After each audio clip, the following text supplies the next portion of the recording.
Hey Panda Nation, you are listening to the Inverted Gear podcast with your hosts Nelson and Hillary. Join us every week as we take you behind the scenes into our brand, discuss upcoming projects, and conversate beyond the mat with the interesting people we've met along the way.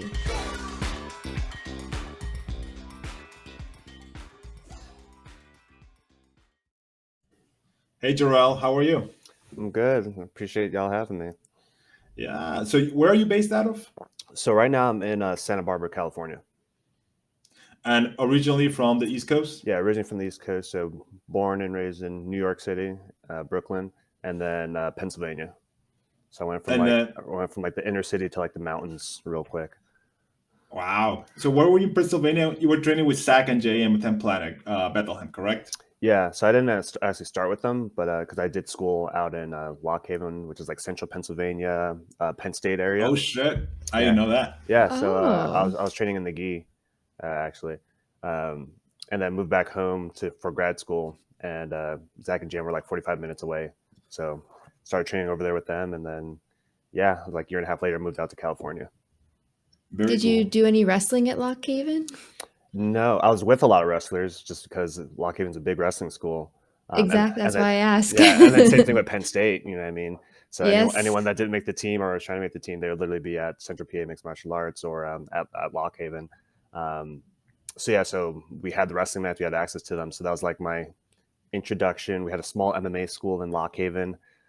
Wasn't the best school, but you would have a lot of the wrestlers come through. So I felt really comfortable just standing, and then obviously transitioning into the gi. I thought it was fun. So yeah, that Pennsylvania pedigree, it goes a long way. It's serious. Yeah, you get that rub. You get thrown in your head enough times. Eventually, you figure out, it's like, I should stop doing that. Yeah, real quick. They used to call what do they say? If you look down, I'm going to make you kiss the mat. I'm like, what? And then I kissed the mat a couple times. True story. Yeah. So how long have you been training? So 11 years now. So 11 years. 11 years back in May. Wow. Yeah. So it's crazy time. And then you got your black belt how many years ago now? So only last year. Only last year. Yeah. Okay. Like pandemic years feel like 3. I know, everyone's like, oh yeah, so you've been back for what, 2-3 years now? I'm like, no, it was last year. Yeah, so I was actually originally supposed to go home like at my 10-year anniversary in May, and then all pandemic happened, so I didn't end up going home until like the week before Thanksgiving. So actually yesterday was my 1 year at black belt. Oh, good. Happy anniversary. Thank you. Yeah, very cool. So, but yeah. I love your social media presence, and especially like the talks you post. Oh, thank you. Can you talk a little bit about that? Yeah, so I talk a lot.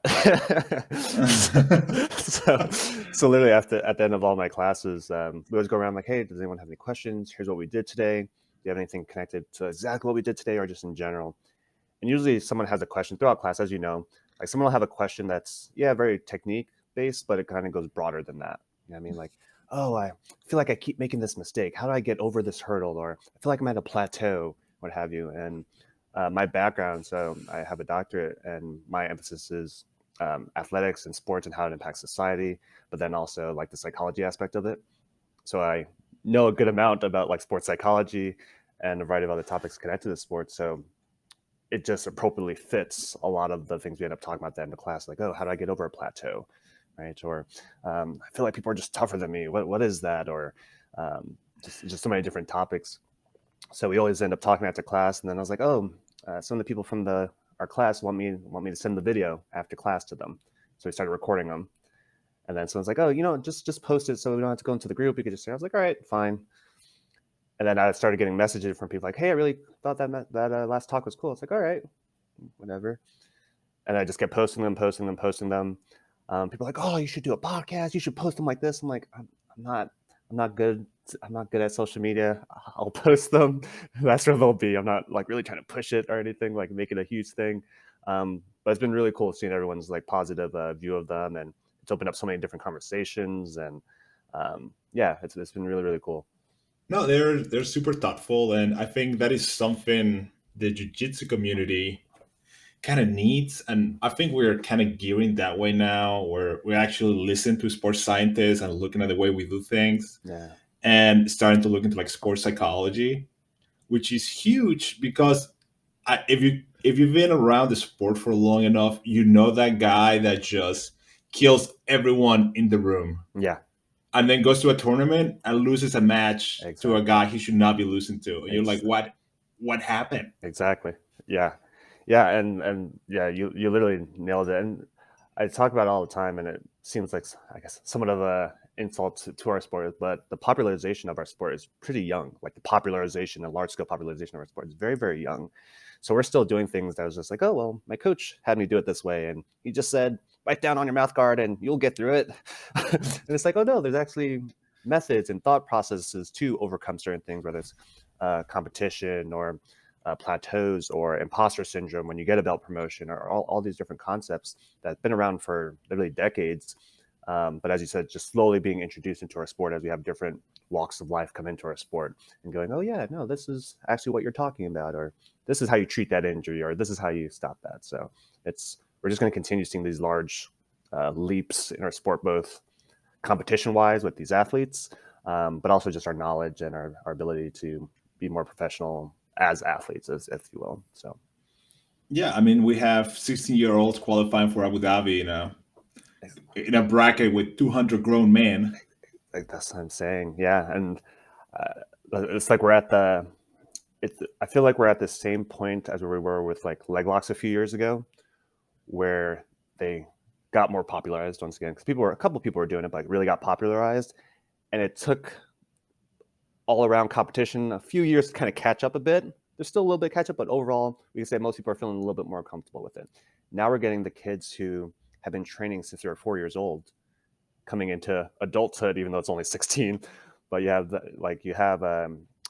what's his name, Abad, you have the Rotella brothers, you have Grace Gundam, all these people who are now 16, 17, 19, still super young, but they've been training for 12 years, right? So then now we're kind of dealing with them like, oh my God, they have more experience than seasoned black belts in some Yeah. cases. You know what I mean? Also, the one aspect that's fascinating to me is a lot of these like teenagers that develop their skills at a lighter weight, becoming adults and like putting some muscle on and going into like the middle heavyweight brackets. Yes. Like Gordon Ryan, like he was like 170 pounds, pounds, yeah. like blue, purple, something against brown belt, and then like he got bigger. Yeah. But Blue Checha, he's not Blue Checha anymore. He's a black belt now. But what's his name? No, Mika Galvao is another good example. But Cacho's son, Jimenez, Roberto Jimenez. Oh Jimenez. yeah, exactly. Yeah, Jimenez. Yeah, like he's like a teenager. He was competing like lighter weight classes. Now he's putting weight on. And same thing. It's like he was the kid in the room. Like his dad is like 250 pounds, giant black belt. So like those kids that put all these reps in and develop all these skills at a lighter weight class, like once they move up and are competing with guys that you just get used to being the big guy in the room, exactly. It's a completely different story. Yeah, exactly. They're getting weight behind their technique. You know what I mean? How we always say like, oh, size doesn't matter, and we know like, oh, size matters once the skill level is the same. But now they have, once again, 14 years of technique, and then also they have young bodies, and then also once again actually proper weight distribution behind that. So yeah, it's the next handful of years are going to be very exciting. But then seeing the students that come up underneath them is going to be even more exciting. You know what I mean? For sure. So with your academic background, what do you think are what will be implemented in the future that's not being implemented now, and where are the biggest areas that need to be improved in the way we coach the sport? So for coaching, I would say proper coaching. Right. So like we started off kind of chatting earlier of like, oh, we're working on our curriculum. Like a lot of places don't even have curriculums. Right? Yeah. It's like, oh, we come in and train. I feel like showing full guard today. And this week we're showing this, you know what I mean? So a lot of places don't have curriculums. My My favorite is, what do you guys want to do today? Yes. Yeah. Yeah. Exactly. So, and that kind of goes back to the professionalism of it. You know, I mean, the professionalization of it, even as gym owners or coaches. I think I actually made a post the other day of like the most one of the worst reasons to start your own gym is because you just love training jiu-jitsu. You're like, I love jiu-jitsu, so I want to own my own gym. And it's like that's good, but realize that that's a business. You know what I mean? And the equivalent I did was I love to cook. I do not want to open up a restaurant. Like I was fortunate enough to get my chef coat back when I was I think in like 2010, 2012 I received my chef coat.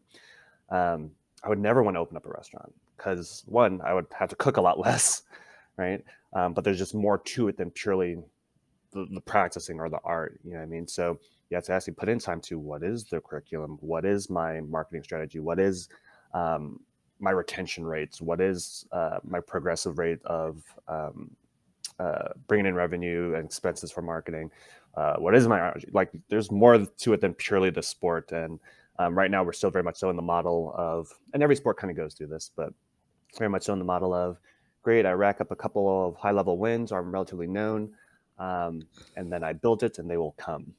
And they will come initially, but then it's being able to retain them. It does take that level of discipline of having, okay, here's a curriculum. I'm aware of the people in the room, so I'm not showing the 57-year-old with 3 kids and works a full-time job, purely barambolos and inverted heel hooks, because he's going to feel like out of the loop in that sense. So that's definitely one piece. And then also with that coaching side of it is, this is my personal view. I see it as coaching and instructing as kind of 2 different things, like slightly. Obviously, there's overlap, right? But there are people who are great coaches, as in if I'm at competition, I want that person yelling at me. But then you put them in the room and go, all right, you have beginners, you have some advanced students, teach them a class.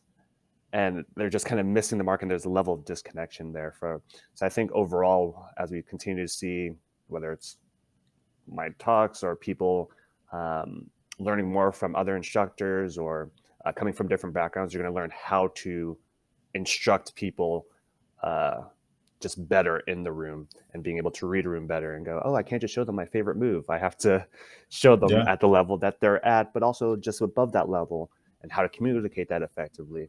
So that's one piece, and that's just from like the coaching, like gym side of things. But just overall, our sport, and we're seeing it, it's just continuing to get more and more professional. I know like Tom and Mo, who are doing the ADCC, they're talking about like, yeah, it's going to be the biggest and best, and we want to make sure that's at this level of production. From outside looking in, as people see that more, one, that'll get them more interested in it. But something that I think is kind of hard for us to think about is the fact that, and I don't have exact numbers on it, so I don't like making up stats. But as someone who's done research, I'm like, I hate when I hear bad stats. But it's like, where do those numbers come from? Where is that? The internet. Just pull them out of the sky, right? Yeah. But if you really think about like the majority of the people who are spectators in our sport, like do our sport. You know what I mean? Or Yes. it may be someone's like mom or what have you, but most of the time it's like, oh yeah, I trained, that's why I went to this event to watch it, or to watch my teammates or what have you. While if you think of other sports, obviously not everyone can be in the NBA or NFL. Most of the time they was like, oh yeah, I did this back in middle school, high school, and they don't participate in that sport even at the recreational level, and they're purely just watching it. So I think that's the next huge hurdle that we're looking to overcome, I think, as a sport is, all right, it's entertaining for us as athletes and competitors and coaches and people who have practiced, are lifelong martial artists. But how do we get the people who are not interested in even practicing the sport to still find it entertaining enough to watch it and invest in it and come in as business partners for some people that want to open up gyms and so forth and so on? I mean, that's kind of the next, from the business professional side of our sport, the next kind of hurdle is, how can it end up on TV, right? As some people want it to do. And that's what we would need. It's fascinating because judo and wrestling have been struggling with this at the same time as we have. Exactly.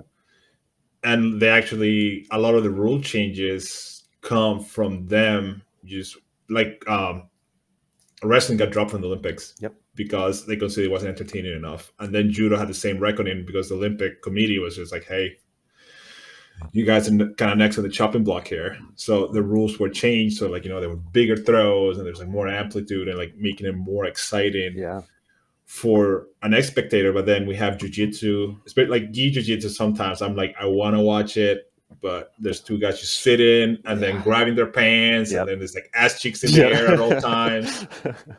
So for me, we want to make jiu-jitsu more spectator friendly. Like, rule number one is like ban the fucking grip. Stop letting people pull, like, you know, pants each other repeatedly for 10 minutes. Yeah, it's tough. Well, and even some, and I love no-gi, but even some no-gi matches where it's just like, all right, we got to open up a little bit more. I know, I'm just gonna say leg locks are your game, but let's maybe go for a sweep. Maybe go for a sweep here. But yeah, especially like no-gi can be like so very much matchup dependent. Correct, exactly. Because if you get two guys that like you just wanna dig a leg lock from bottom position, and both of them are just sitting and pulling on each other's feet, and both of them like, you know what's up and know how to defend their knee line, is a battle of both guys defending their knee line for 10 minutes. And then, like, if you know what's up, you appreciate some of those exchanges. Yeah. But for somebody that's like brand new, it's tough. It looks like such a silly thing that these guys are doing. Yeah. Well, and that's why I always say, like, when people like complain, whether it's gi or no gi, but even speaking specifically for no gi, when they're like, this match is boring or what have you, and it's like, or this rule set is boring. I was like, how many boring Gary Tonin matches have you seen? Yeah, you know what I mean? Or how many boring Rotella brother matches have you seen? How many boring Grace Gunder? Like, we can list off the people that we know their style, like stylistically, they're, no matter the rule set, they're going to perform in a certain way. You know what I mean? But then we saw, I think it was who's number one, Galval versus, I think it might have been Tai, where I think everyone was expecting fireworks at this match. And I think it went to Tai, I believe. Galval went into that match, and this isn't a critique of him. This is actually a very common thing. He went out in that match in order to not lose instead of to win, right? Which are slightly different, right? So that, once again, that match, we were expecting an explosive match in that one. And it was a very, very conservative match. Granted, it was 20 minutes, so you want to kind of maybe conserve your energy at certain points. But yeah, it was a very passive game where both of them got penalties by the ref. I think both of them got like maybe one or two penalties because neither of them was opening up just enough to give the other person an advantage. But also, they kind of like, I guess, stalemated each other in a way. You know what I mean? So it's the rule set, but it's also the matchups. But also, what is my mindset going into this match? Am I trying to win or am I trying not to lose? Which there's been research on it, like there is a drastic difference. Can you go into that a little bit? Yeah, so and it escapes to my mind who did the research. So they first looked at golfers, right? And they're looking at people who, so I know the bare minimum about golf, so I'm not any type of golfing expert. So putting for par means you're just like average, right? Putting for par, right? You don't go negative, which negative is positive in golf, and you don't go positive, which is bad in golf, right? That's just you getting a zero, which is cool. I flushed out, right? So they looked at people putting for par, and when people are putting for a birdie, which is good, that means you're actually gaining, right? It's a positive thing to putt for birdie. And what they found were people's putt percentage, when they took into account, the distance, weather, and everything on those lines, people's putting percentage when putting for par were higher than when they were putting for a birdie, which would actually put them ahead. As in, all right, when there's nothing on the line, right, my shoulders are a little bit more relaxed. Okay, I'm just going to putt even here. Boom. I'm putting at, let's say, a 76%. But now when there's a little bit of pressure of putting for a birdie, which means, okay, I can actually get ahead on here, that little bit of additional pressure, I'm now putting at like a 47%. Okay? So it's the idea of me pushing to win, if you will, that just adds that additional psychological component while putting for, once again, an average or to not lose, if you will. I feel a lot more comfortable.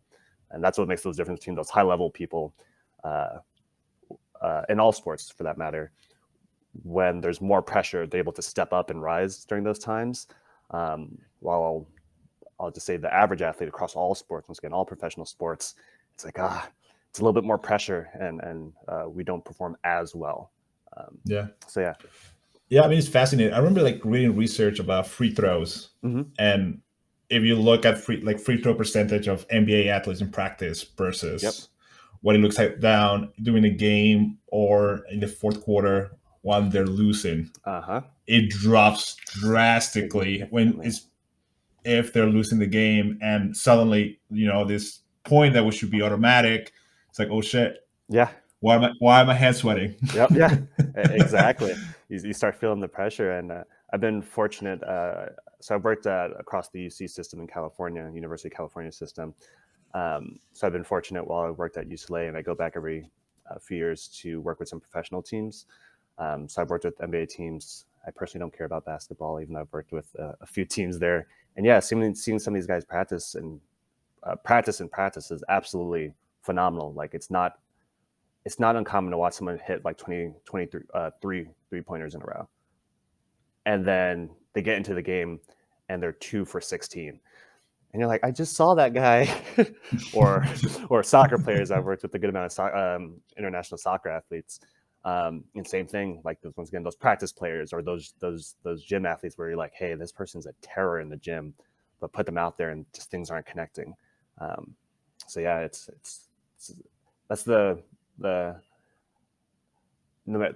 aspect of sports that I think what makes us all love it is, the whole concept of like MMA math or jiu-jitsu math, like, oh, this person beats that person, they should beat that person. It's like, not necessarily. One, it's the styles, but it's also who can handle the pressure of people there, or my wife and kid is right behind me and I'm about to roll or what have you. So it's just that additional human component that you just never know what's going to happen.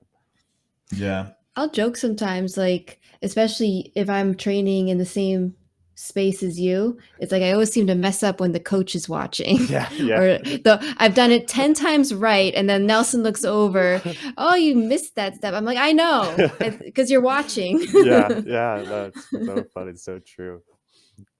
Also, I love when you take a white belt or lower belt, whatever, the first tournament, and just watching some guys are unfazed by it.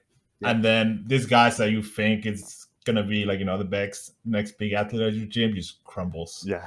And just goes out there, especially in the gi, you see it a lot where they get one grip and then they just don't let go of that grip for the next 5 minutes and just blow their arms out. And you're like, all these things we worked on, you didn't do any of them. And then you ask them, what happened? I don't know. I blacked out. I don't remember. Yeah. I don't remember a single thing. And it's like, oh, wow. How do we? So that's why I tell my students, it's like, yeah, we go through the week. So like my perspective of getting prepared for the week is like, all right, Monday, Tuesday, Wednesday, we'll push it relatively hard, obviously safe, but pushing it relatively hard. Wednesday's our last hard day if you're competing on Saturday. Thursday, it's a high rep day, so you're getting a lot of reps, but not a lot of intensity behind it. Friday, you're just moving through your game.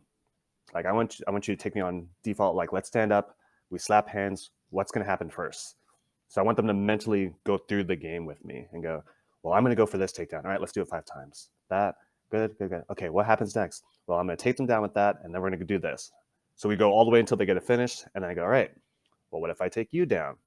And I don't throw in every variable because you can't, right? But just 1 or 2 things of either you're going to end up on top or they're going to end up on top, more or less.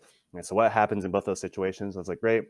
Now for the rest of the day, just think through that. Like just throughout your day, you're going to, this is going to happen, this is going to happen, this is going to happen. So by the time they get there, obviously they can still freak out, but at least they're like, oh yeah, I remember slapping hands. I've done it 100 times in my head and I've done it 20 times at the gym. And I remember this part. I've done it 50 times in my head and I did it X amount of times in the gym. So it seems to be helping some of our guys, but still we have the guys where it's like, coach, I don't know what happened. I slapped hands and then I remember you going, good job, next time. That's all I remember. So yeah, I mean it's crazy. The fight or flight response, especially when people have never been in it before. Mm-hmm. Like, kids that grew up without much conflict, never got in a school fight or anything, and then suddenly have a human trying to put him out unconscious. Yeah. It's pretty funny what people do under those situations. I remember having guys coming up to me and say, "Hey, I want to do amateur MMA." They're like, "A blue belt." It's like, okay, like you've never competed before. How about we go do a naga? Yeah. See how you react when you get taken down and mounted first before you get punched in the face in that situation. Yeah. There's a big gap there. And let's baby step this, because people don't realize how much of a factor that is. Yeah. And like you said, I think the visualization exercises, those are huge. I was really big into that. I remember when I was going to school, I was doing like exercise science. So we're like going, one of the chapters talked about like studying visualization on, I forget what kind of athlete it was. It might have been soccer players. And he's doing like visualization exercises to deal with anxiety. And I remember I was like, all right, that's it. Yeah. So like, the day before a match, it's like, you're sitting down and you, like you said, you're going through your head like, okay, I'm gonna get to the tournament, I'm gonna weigh in, I'm gonna eat this, I'm gonna sit out, they're gonna call my name. Because that's another thing too, is like people just think about the match, but not the lead up to the 6 hours you're gonna be in a random bleacher eating food out of a Tupperware and drinking Gatorade, trying to rehydrate. And that's another thing too, is that when people compete for the first time, they're like, "Oh, I'm gonna cut 10 pounds." I'm like, no. No, it's your first tournament. Relax. It's okay. Like don't let's not add any more variables to this. To this before you compete, because you don't know what's gonna happen to your body yet. Yeah. I remember friends reading, it's like I got this new supplement. I was like, why are you trying out new supplements the day off? You have no idea what's gonna do to you on an empty stomach. Yeah, it's like I like your energy. I like the energy. We just let's convert it to something else. Let's push it. Do you remember your first time competing? Do you remember your first competition and how it went? Oh yeah. How was y'all's first competition? What year was it, Hillary? Oh, like when did I start training? It was like within the first year I started training. So 2005? Like 2005, yeah. It was Naga. I remember I won like my first 2 matches, and then I lost to the girl who won the division. But I remember she was wearing like a tank top and wind pants. Remember wind pants? Yeah. with the zip at the ankle and everything. And I remember like it was a crazy scramble. I lost like by an arm bar, and asking her like where she trained, and she was like, yeah, just me and my boyfriend watched VA chess tapes like in our garage, pretty much like my mind was blown. It's just one of those things, like how much can change from your training to a tournament. Naga was just I'm about to say that was the real Wild West. You had everything coming through. Yeah, I competed first time was 2007. It was a Grappler's Quest that was supposed to be in Philly, and then like something happened like last minute, and then they did it on like right across into New Jersey. It's I forget the name of the town. Maybe I forget. But yeah, it was like in South Jersey. It like wasn't little like high school Bayonne, gym. Was it? I think it was Bayonne. No, Bayonne is North Jersey. It was South Jersey. Okay. Like Cherry Bell. But yeah, it was like small high school gym, and I did the gi division. And I remember like going for like a drop seunagi and getting my back taken right away, and be like, "Oh shit!" It's like I gotta do something now. It's like I'm down 4 points. You just look over. But down 4. At the same time, I had like I played sports in high school. I had wrestled for 2 years. Okay. So I like I had like so many matches under my belt that like that happened, and like I was clear enough to like, all right, like you fucked up. Yeah. There's 4 minutes left. You better do something now. Yeah, you didn't just hold on to them from bottom, like frozen. Yeah, it's like don't get submitted. Yeah. You know, like which that's happened a lot with white belts. Okay. I think also like we referee for a long time, and I love refereeing white belt divisions, especially like big boy white belt divisions, where like there's like this epic wild scrambles on the feet, and then as soon as somebody landed on top, it's like that's it. Yeah, it's dead. It's dead from there. Yeah. Oh, that's great. Oh, that's so funny. Yeah, my first one, I think. My first probably 2 years of competing, because I started in an MMA gym. I was like, oh, I think I do MMA, and then got to corner a couple of friends in MMA matches, and I just didn't like the environment of MMA. It was just way too aggro back in time. That was like the peak of tap outs and everything on those lines. And I was like, all right, well, I really love the jiu-jitsu part, so I'm going to stick with jiu-jitsu. And for my first 2 years of competing, my coach never went to a single one of my tournaments. So I had no coaches when I ever competed for my first 2 years. So I would just go there. My first time ever competing, I think I went 2-1, same thing. Won by like points. I don't even know how. And then I think my last match I lost, I think it was a triangle. And I was like, yep, just no coach here. So I didn't have a coach in my corner for the first 2 years. And then I'd start borrowing people's coaches my second year. I'd like, hey, do you mind coaching me? And that started helping a little bit because I started like winning a little bit more. But yeah, it was not having a coach there or having a coach there to be able to guide you, even as a white belt, even if they may go, I heard you, coach, I just couldn't do it. But it definitely makes a difference. But yeah, it's crazy. Yeah. I remember still that first tournament, like, so that was like a no gi round. And then I was so pissed. I jumped into the gi division and my coaches thought I was done for the day. So I just kind of like snuck off to do it. And I think I did much better without having somebody yelling at me in my corner. Quite honestly.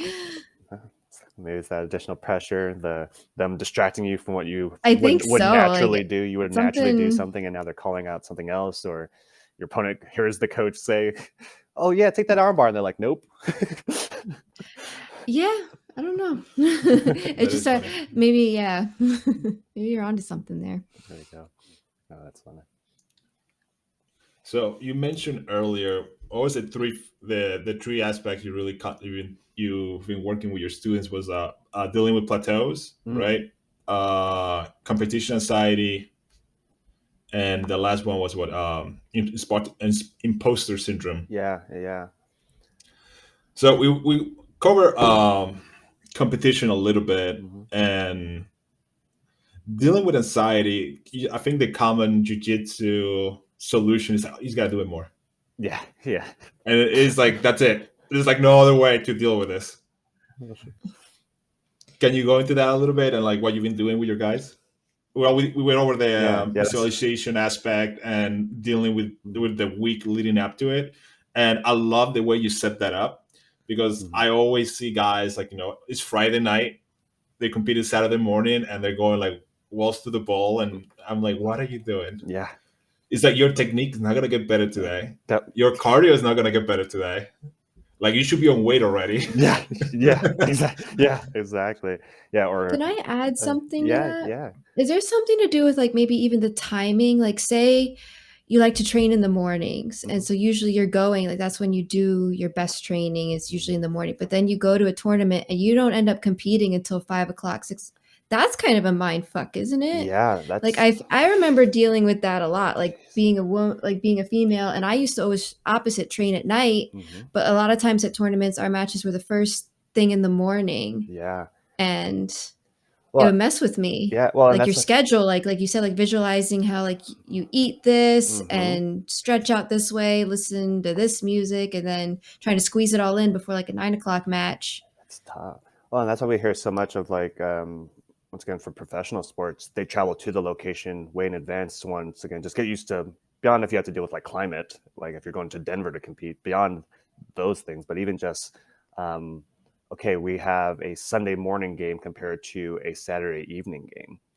You know what I mean? Yeah. Something in the NFL, I know when the NFL started adding, once again, so I know about a lot of professional sports, but I don't necessarily have passion about them. Like I love soccer, that's my sport, but NFL added Thursday night games a few years back, and they saw performances significantly decrease in a lot of their athletes.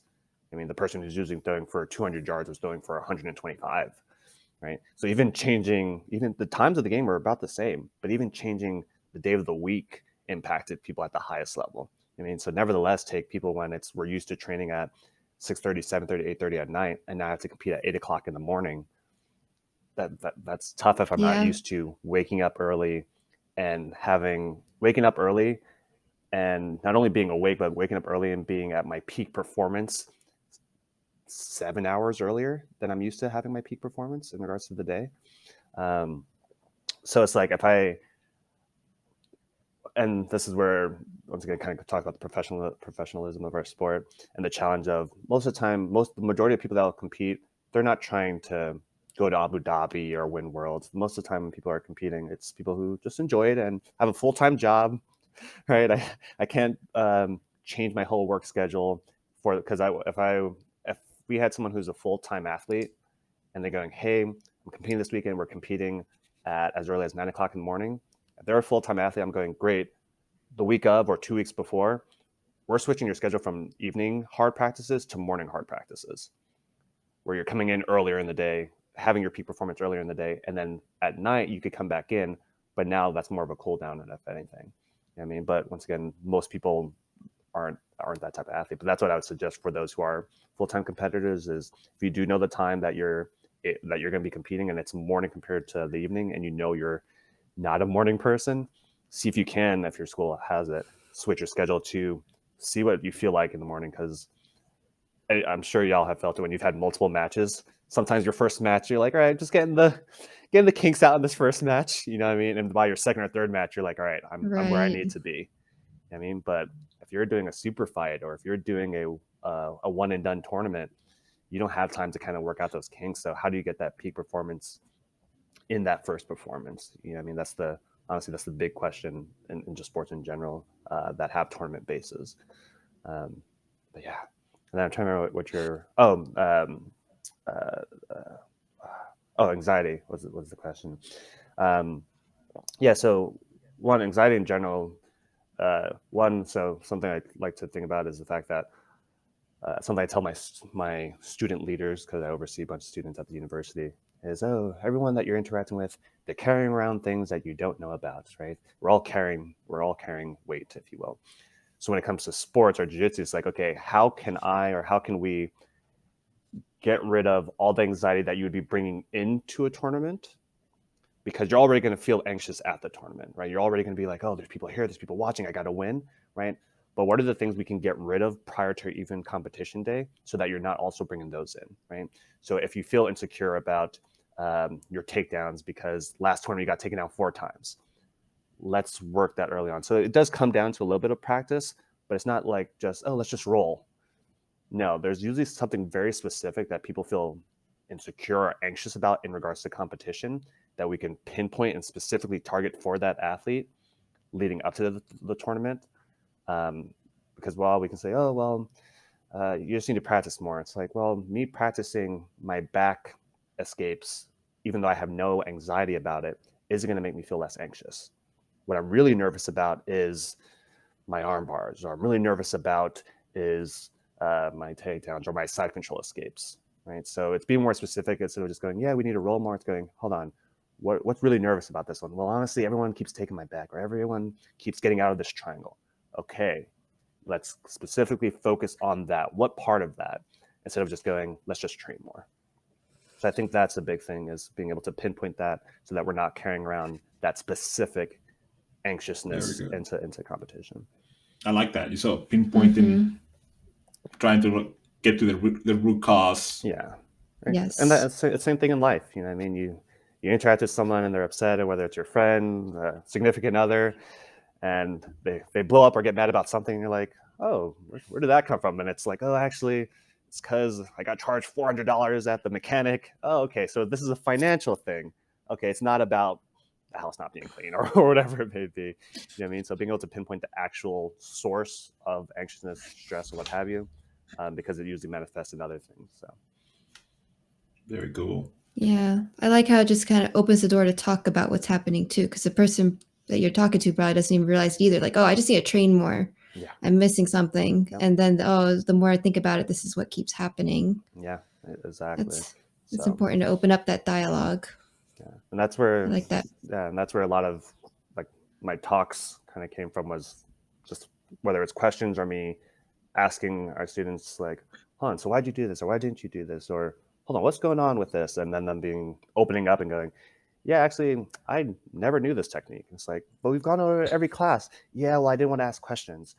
All right, let's talk about at the end of the class the fear of asking questions and why why we are afraid to raise our hands, and it's because we don't want to be the first person to be. We don't want to be wrong. While if you go to another location that has a more positive environment, they may be here. So here's once again another little interesting This was more so from the field of education.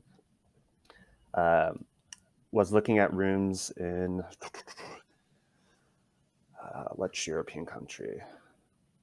It might have been Netherlands. It might have been Netherlands and USA, and they're looking at classrooms. And they're just looking at the rate at which kids raise their hands.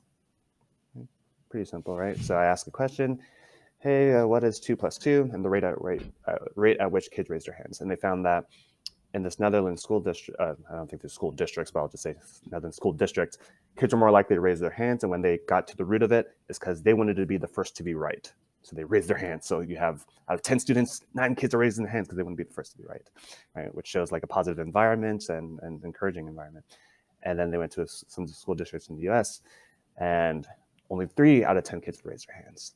It's like, oh, why not? And it's like, well, I don't want to be wrong, right? So even once we look at jiu-jitsu in our classes and, hey, everyone understand the technique? Good. All right, let's hit it. Well, I'm not going to raise my hand. I'm not going to be the guy to go, let me slow down the whole entire class, or be the guy who doesn't know the technique while everyone seems to know it, right? But then you walk around and you see everyone doing the technique and you're like, why is everyone doing this technique wrong? Why did anyone tell me that they didn't know it? You know what I mean? So that also kind of goes back to the coaching a little bit, and also the anxiousness of leading up to things. Like, you don't want to ask questions. So sometimes you kind of got to go, hold on, if you don't know this, maybe other people really don't know this, or they're just doing it without knowing the true concepts behind it, or they're muscling it, or their partner's giving it to them and I couldn't quite catch it. You know what I mean? So it's really cool. Yeah, I mean, one of my jiu-jitsu pet peeves is if I'm playing guard and the guy passing doesn't want to get swept, or he's not confident about his guard passing and he just doesn't engage. Yep. And we're playing this game where like he's like circling around me and I'm just like rotating and facing him and just waiting for him to like do something. I usually, like 2 minutes into this, I'll tell him, it's like, all right, like, we either do this or we're going to stand up and I'm going to throw you. Because your guard passing is not going to get better if you don't come into my guard. If you don't try to guard pass. Yeah, like, and then like going into plateaus, I think jiu-jitsu plateaus a lot of times come from people who's getting anxious about something, and then they start avoiding. Yes. Jiu-jitsu guys are really smart and they're really good at avoiding the things they're not good at. Yeah. Well, and that's the game. So like you're not good at leg locks. Like, man, no, I only go to keep. I'm really into the gi right now. You know, I'm working my. It goes back to that trying not to lose. Exactly. Really Exactly. Going for something. Yeah, well, and that's like, it's embedded into the sport, right? So it's like, well, you want me to not lose, right? It's like, yeah, but you also need to lose in order to fill those holes in your game, in order to then win and not make them be a huge hole in your game. Yeah, you know what I mean. But it's what I tell my guys, what I should tell when I was teaching a lot is like jiu-jitsu is designed to make you lose a lot, because if you're competing, as soon as you start winning blue belt tournaments, I'm going to promote you, and then guess what? Purple belts are going to kick the crap out of you for the next year. Yep. So like this fear of losing, you need to like lose it now. Yeah. Because I'd rather you make mistakes and we're able to correct them right away than you avoid situations where you might make a mistake and we never get to correct them because we don't know what you're doing wrong because you're not making the mistake. Exactly. Well, and that kind of leads. That's where a lot of those plateaus get to. So where you'll have, let's say, a promotionary plateau where someone thinks they're ready for that next belt. And it's like, yeah, it's because you have your pocket, you have your game, like you're good at that knee slice to darts, or you're good to controlling side control or escaping this. You have that one thing that you're good at, but there's this whole empty part of your game that maybe through competition, no one has taken you there yet, or maybe only a few people in the gym has, or only I can take you there.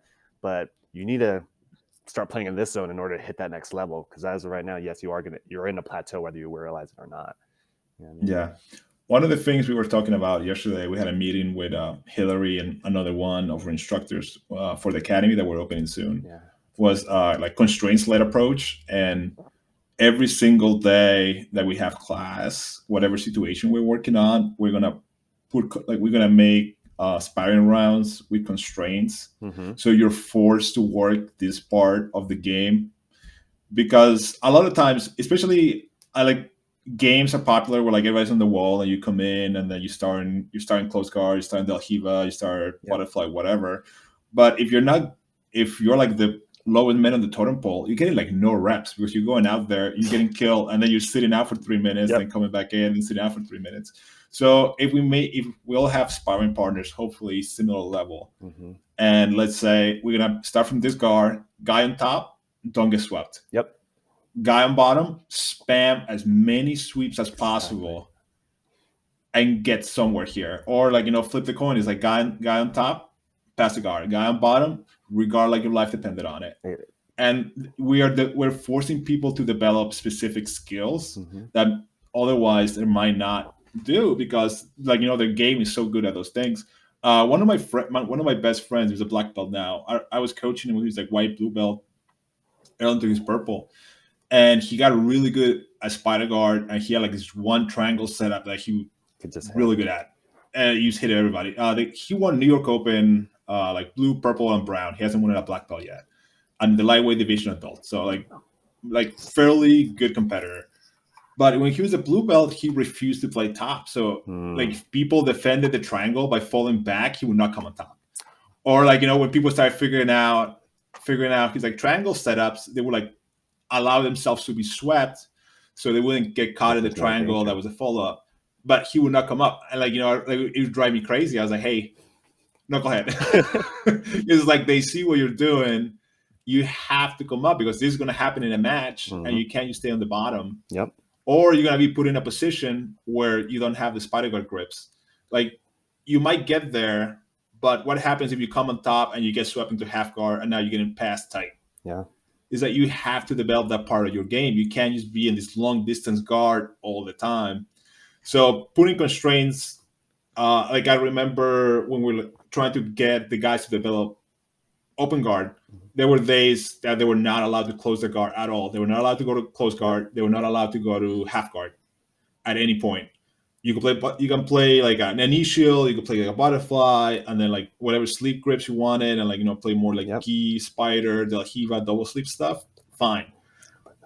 But the first few weeks we did that, like guys were like getting all twitchy because they're so used to close guard and holding on and like clinching stuff. And then opposite side, it's like a lot of these like modern jiu-jitsu guys that just bowl all day. It's like, all right, we're gonna start with half guard and underhook. And you have to work from there. Yeah.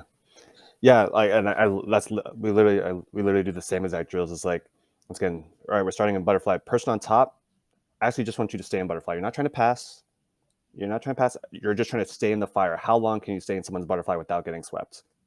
Right? Or once again, you're on the back, and you know what? Person on the back, just try to hold on. Try to stall them. For, if we can last the whole 2-minute round, stall them out for 2 minutes. Person on with their back taken, they're not even looking to open up. They're up on points. They're just trying to ride you out. Or it's EBI overtime, and they're just trying to ride you out. Can you get out if someone's not even opening up? Because even that's, once again, a different game. If I go, hey, roll against this person, and they're going to try to submit you, right? We'll have guys that could probably get the tap. But if I go, all right, roll against this person, and they're just trying to stall and be defensive and turtle up, they're not going to open up at all. They're trying to make this a boring match. Can you still get to your game if someone's not engaging? Can you get to your game if someone's avoiding? Can you get to your game if someone is being very aggressive? Like, there's even different styles of defense in that sense. You know what I mean? But yeah, it's working those different types of, I guess that goes back to mindsets, different types of mindsets within the game itself. Yeah. We talked about earlier, like the importance of wrestling. And one of the reasons I forced everyone to like know at least 2 takedowns was at some point, if you ever compete, you're going to need a takedown to win because the guy is just stalling for his life when you're in guard, and you're going to have to get up and chase him and make something happen. So yeah, I think like putting yourself in those positions where like you're telling, especially if you're dealing with competitors and telling people like, hey, you're behind and the other guy's avoiding you and doing his best to stall, and you're going to be in this situation. Because it's not every time you're competing, the entire match is like fire versus fire. Exactly. If the guy gets 6 points up on you early, or gets a guard pass, or in IPGF sometimes one advantage, and those guys are just gonna squat and you sit there Just and down. you just look busy. Yeah, exactly. Yeah, but why should I open up? I'm up, and if you can't take me down, we're good. Yeah. So it's and that kind of goes into like the something I love seeing, just because I find it really cool, is the submissions we're starting to see from what would be normally considered a disadvantaged position, like those side control positions. Once again, that does not mean people should just be giving up side control to go for these submissions, but it just gives you another option. I mean, that's what we're all doing at the end of the day, is how many options do I have, and how many dilemmas can I create for my opponent, right? If they only have to worry about this one thing, that's tough, right? But if they have to worry about a sweep and a leg lock, now they have to battle between the two. If they worry about sweep, leg lock, and me coming up on top, that's another thing. Now they have to worry about me taking them down, and right. So it's us creating multiple lanes that our opponent now has to try to dodge and get around. But if it's just one, even if you're better than your opponent, they can still beat you if they can just find that pocket or secure that point or stall you out and get you into EBI. Once again, if it's EBI, but yeah. Awesome. And then last thing I wanted to touch on was imposter syndrome, which I think is rampant in jiu-jitsu. Everybody goes through it. Yeah, well, it's rampant in like all aspects of society. You know what I mean? Like I'm a new father, right? Let's say a new father, and it's like, oh man, am I ready? Am I gonna do good? Oh goodness, I'm not, you know what I mean? You kind of question yourself, and you get a promotion at work, but yeah, in jiu-jitsu, literally, it's you're getting ranked and promoted, especially if you're a competitor, you're being compared to other people, and it's easy to look even in your gym and look around and go, oh man, I'm not as good as everyone else. You know what I mean? And I see it as a pro to jiu-jitsu. Some people see it as a con of the fact that jiu-jitsu grading or promotions are so subjective to the gym. You know what I mean? To where if I have a competitor, their journey to each belt is different than the hobbyist journey to each belt. So we may have a competitor who's tapping all the other white belts and get promoted the same day or even get promoted after the hobbyist, and then be like, what the heck? Why am I? Which then makes the hobbyist go, what? I get tapped by that guy every day, yet I'm a blue belt? I can't even like live up to him. Like, how is this possible? You know what I mean? So we struggle with that. So it's like we first have to understand like it's a personal journey and to be okay with our own identity as an athlete, as a jiu-jitsu athlete, which takes time. Yeah, like I don't even remember when I realized like, oh wait, this has nothing to do with anyone else. Like this has nothing to do with anyone else. Like it's it's a team sport, even though we compete singularly, but this is purely my own journey. So I'm only competing with myself, and you'll naturally have your own standards and expectations for yourself, which are good because that pushes you. But where imposter syndrome truly comes from is the idea that I have a vision of what this role should look like, or this belt should look like, or whatever it may be, what it should look like. And I do not feel like I'm meeting that. And the key part of imposter syndrome is not that the person doesn't deserve it.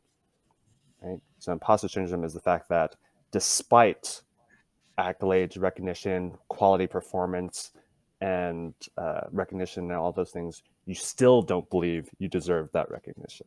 Right? That's the key part of it, which deals with ourselves and our own, obviously, self-esteem.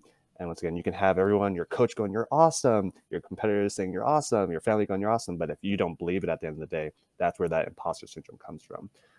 So it really takes understanding like your own journey, not comparing yourself to other people and going, oh, well, a black belt looks like that guy who taps everyone. Or a black belt or a blue belt looks like the person who's able to do the berimbolo. It's like, oh no, myself as a blue belt looks like me who I couldn't even do an open guard. Now I have 3 sweeps that I can do. You know what I mean? And sometimes it helps when a coach gives us that realization. But oftentimes it does take us kind of processing our training and our journey, if you will. Very cool. I know Makes Hillary. sense. I remember when I met Hillary, she was a brown belt and she was a really good competitor. And I forget, like she came to visit me and train at the academy I was teaching, and I injured something, and one of the guys trained with us was like a PT, and he's gonna give me like kinesio tape on my back or my shoulder. I forget what it was. And I asked Hillary, "Hey, can you show something real quick?" And she got so mad at me that I put it on the spot. Because at that point she was like, she felt she wasn't good enough to teach. And I remember like being like, shit, my bad. And two, just like it took a long time to get her comfortable teaching. And I remember the first time we started going to like Globetrotter camps, and now we're teaching in front of 150 people, 200 people. And it's like, that's a big difference from teaching a room with 20 people in it. Yeah. So watching her journey and like, just overcoming that was really cool, because I don't know, I'm a knucklehead. I've never had any. I'm more confident than I should be when it comes to that stuff. I started teaching when I was a purple belt, and like, half the time I was like learning stuff so I could teach it. Yeah. Like people would ask me, like, oh, there's like Homulu barrel sweep. I was like, okay, let me look into it. And then like, like watch Homulu a bunch of times, and I get somebody and drill it a few times. Like, okay, I got the gist of it. And then I would show it, and then people would ask me questions like, oh, what if the guy does this? I was like, I have no idea. Let's figure it out. And we'll do like sparring rounds from that situation. See, like, where we workshop out. Yeah, I always felt comfortable teaching because I did a lot of coaching growing up. Like I got to coach a lot, but it was more so competition.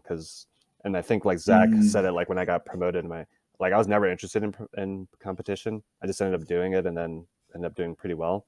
So for me, it was always for promotions. And I remember when I was a purple belt and I heard whispers that I was going to be getting promoted to brown belt. But we always did promotions at a specific class. I didn't show up to that class for 2 months. I just avoided that class because they're like, "Oh yeah, like, not gonna get me." Nope. I literally straight up just did not show up to that class. Showed up to every other class. Just did not show up to that class. I was like, I have this vision of what I believe a brown belt should be, and I'm not that. And then finally, my coach at the time, Alex Kanders at 10 Plant Walnut Creek up Northern California, he's like, all right, well, since this guy refuses to show up to this other class, guess we have to do the promotion here. And it was like the week before a tournament. He like moved my division to the next division. Oh man! Everything. And but yeah, I literally avoided it. And I was like, well, yeah, I can only avoid it for so long. But yeah, you want to touch into your imposter syndrome time? Yeah. Oh yeah, I mean, I always need to get some time to be mentally prepared for any of those, like what comes next level, leveling up to anything, or getting ready for a tournament, leveling up to go put myself out there and compete, or level myself up to go talk in front of people. Because it's one of those things you talked about, the kids who would raise their hands in US versus Netherlands. It's like, I felt if I had a lot of people asking questions, because I did it, I missed something. I missed the bar. People aren't understanding what I'm saying, So I always was very nervous about that sort of stuff. Yeah. But have to try, right? Yeah. You don't know, and it only gets better when you put the reps in. And just taking notes from other instructors who I respect along the way. I've seen it more now. Same getting used to refereeing tournaments, same to getting used to now that we're going to have a gym and teaching regularly versus doing the couple classes at a camp. Yeah. Seeing it more as making myself better, like as a contribution to the community. Yeah. It really, I wanted to ref because I wanted to give competitors a good experience, better experiences than maybe what I would have had when I started competing. Yeah. And because I didn't ref until I was at least a purple belt, but giving that to those first time competitors at blue belt, whether they're kids or an adult who feels that they can't measure up to the kids that they're competing against, to at least just trying to give them a good experience. So same with being an instructor or coach, giving your students a good experience, or giving newcomers to a camp a good experience.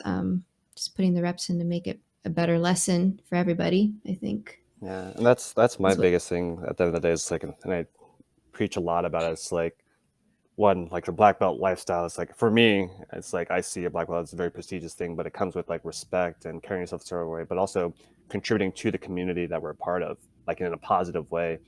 And I think I said something the other day of if you're only good or seen as good in jiu-jitsu, like that's it, that's the peak of your being a quality person, that means you're like a terrible person for like 18 to 20 hours out of the day.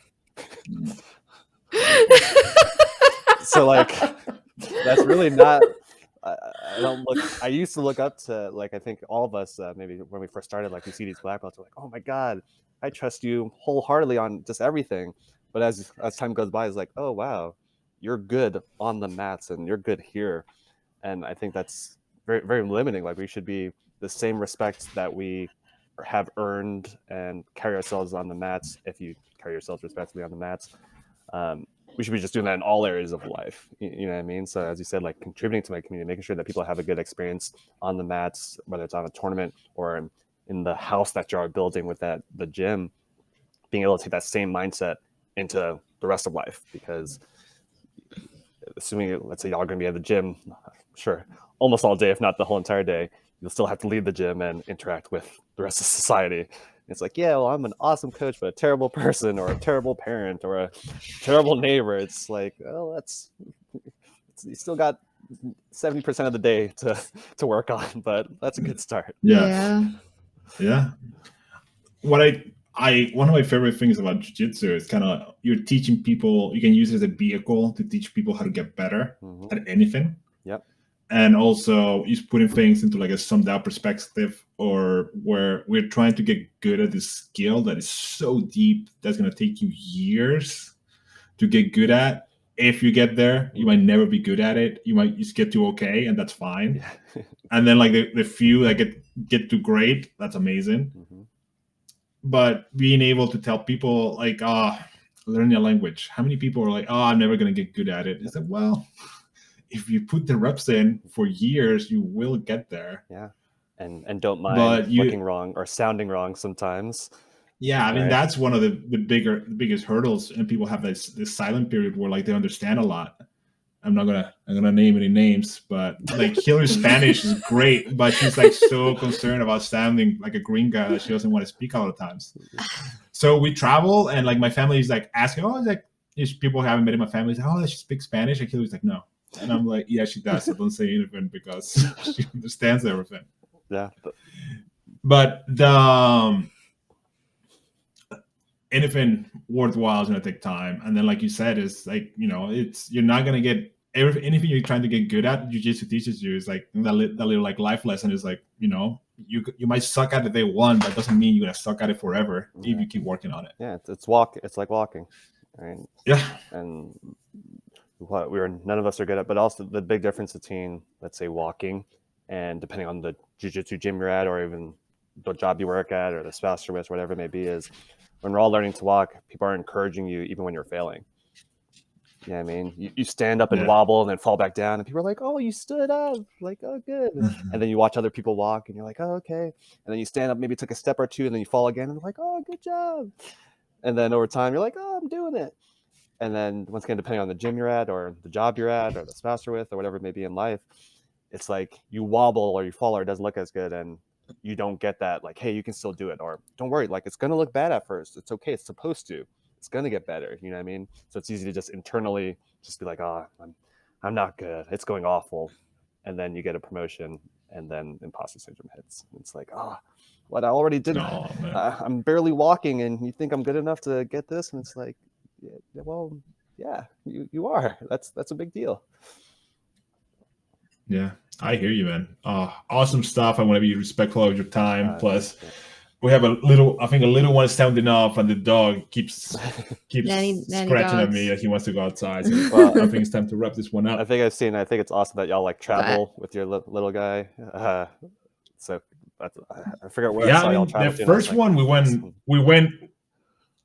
Yeah, the first one we went like pretty deep with him. Like he went like South America, he went to Europe, he went to Asia. We kind of regret the Asia one because when you travel like a 12-hour time difference, coming back from that with a baby was awful. How old was he when y'all did that travel? He was like a year and a half. I don't think he was 2 yet. Yeah. See, that's awesome. Yeah, and then the new one just took his first flight. He's 5 months. We went to like the Dominican Republic, and we're gonna go somewhere in January because we're gonna like our kitchen redone. So we took it out of the house for a little bit. Nice. So we're figuring that stuff out. But yeah, we, like you said, that's another one. You got to put the reps in. Got to put the reps in If you want to travel with your little one, get them acclimated. We play airplane sounds like white noise whenever he takes a nap.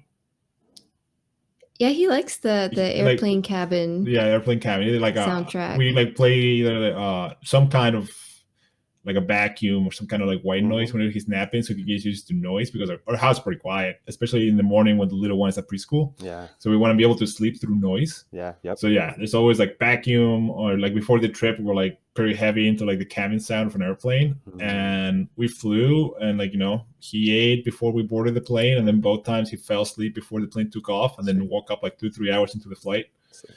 It's like it's like he's already been there before. Like it's like I got this. Like, well, congrats again on the soon to be open gym.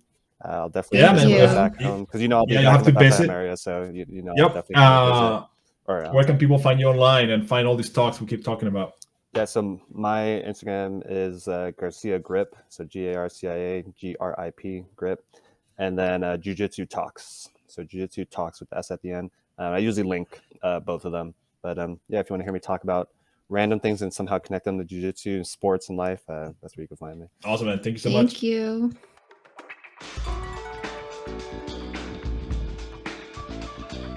Thank you for listening, Panda Nation. We hope you enjoyed this episode of the Inverted Gear podcast.